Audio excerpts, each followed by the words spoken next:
All right, let's dive right into this explainer. We're looking at a phenomenon that has absolutely blown up online: twin flames. You've probably seen the phrase all over social media, right?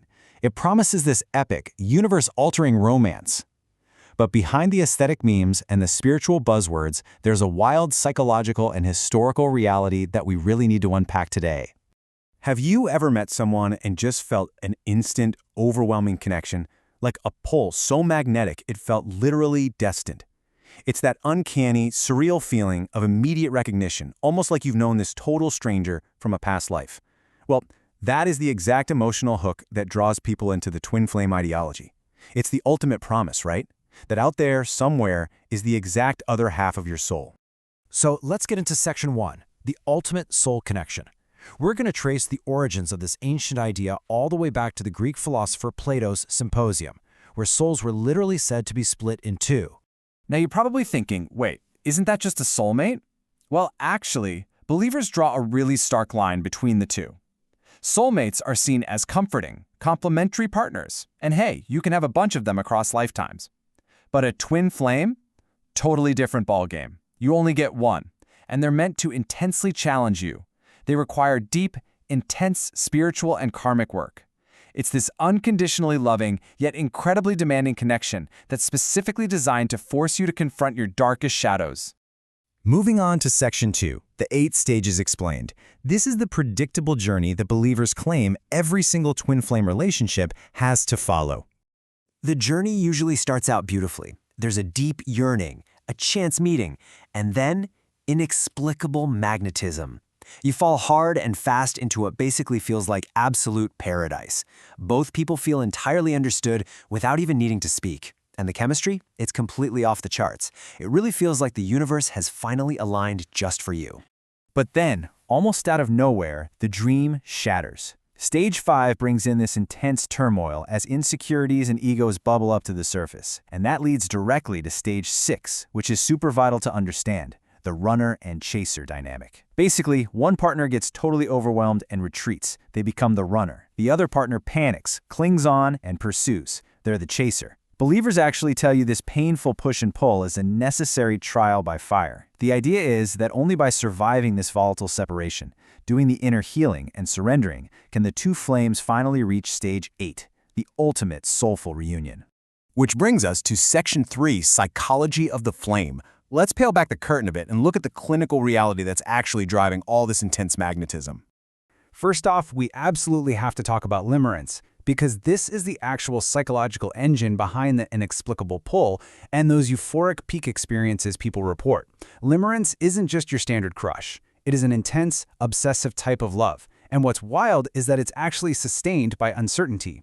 When your entire mood depends entirely on the perceived signs and signals from someone else, you get these extreme emotional highs when things are good and absolutely devastating lows the second they pull away. And honestly, this brilliantly illustrates how the mystical runner and chaser dynamic maps perfectly onto clinical attachment styles. In psychology, when someone with an avoidant attachment style feels overwhelmed by emotional intensity, they physically and emotionally pull away. I mean, they act exactly like the mythical twin flame runner. And this immediate withdrawal instantly triggers their partner, who usually has an anxious attachment style. So the anxious partner reacts to this perceived rejection by clinging and pursuing, acting as the chaser. So yeah, it's not exactly a cosmic trial, it's actually a very well-documented psychological cycle of attachment anxiety and avoidance. All right, section 4, trauma bonds and limerence.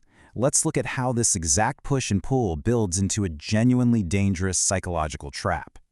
This leads us straight into trauma bonding. A trauma bond is this incredibly powerful psychological dependency defined by extreme loyalty. And it's forged by something psychologists call intermittent reinforcement. Think of it kind of like a slot machine. You're alternating between abusive or neglectful behaviors, and then suddenly, bam, intense bursts of loving affection. This sheer unpredictability keeps a person in a constant state of hyper-awareness. You're just desperately waiting for the good times to come back. And it literally rewires your brain chemistry. Seriously, when an abusive or turbulent episode happens, your brain gets flooded with cortisol, the stress hormone.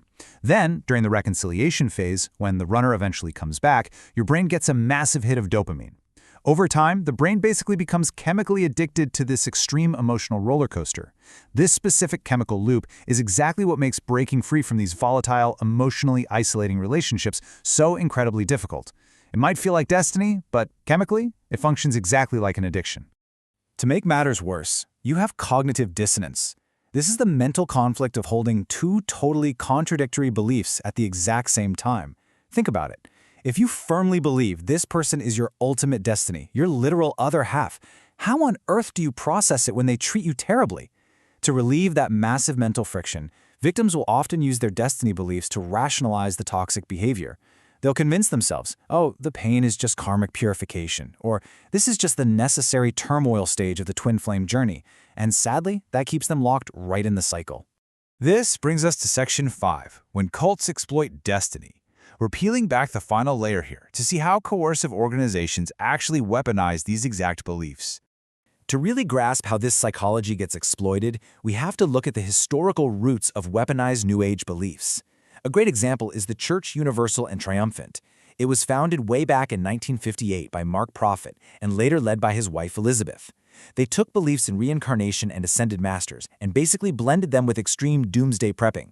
They famously stockpiled supplies and literal gold in the 1980s for an apocalypse that, well, never came. But this organization laid the blueprint.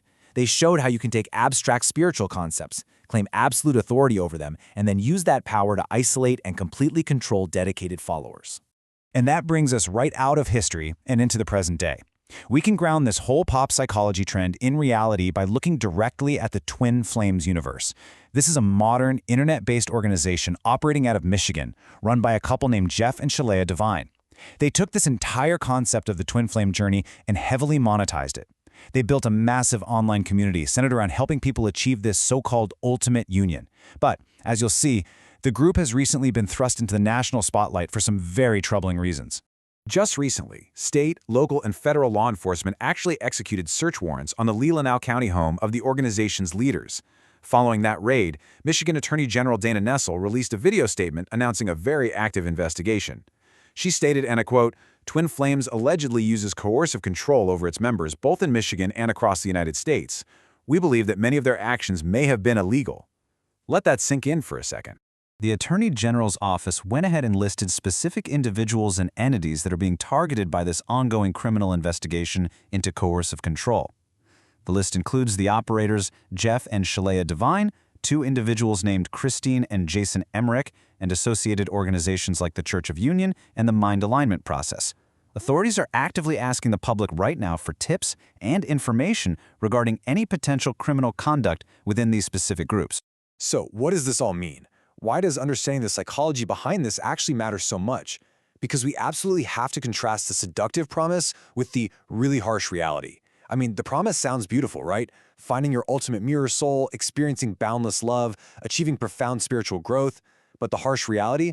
When this belief is taken to an extreme or exploited by bad actors, it often results in severe emotional isolation, huge financial exploitation, and a devastating level of trauma bonding that can literally take people years to recover from. I want to wrap up our explainer today with a lingering thought for you to take away. As we all navigate our own lives and relationships, we really have to ask ourselves, where exactly is the fine line between a destined soul connection and a dangerous trauma bond? When does a relationship that's meant to challenge us actually just start to destroy us? It is a crucial question to keep in mind, and it's a great reminder that true love should ultimately support our well-being, not consume it. Thanks so much for joining me as we unpack the whole twin flame phenomenon today.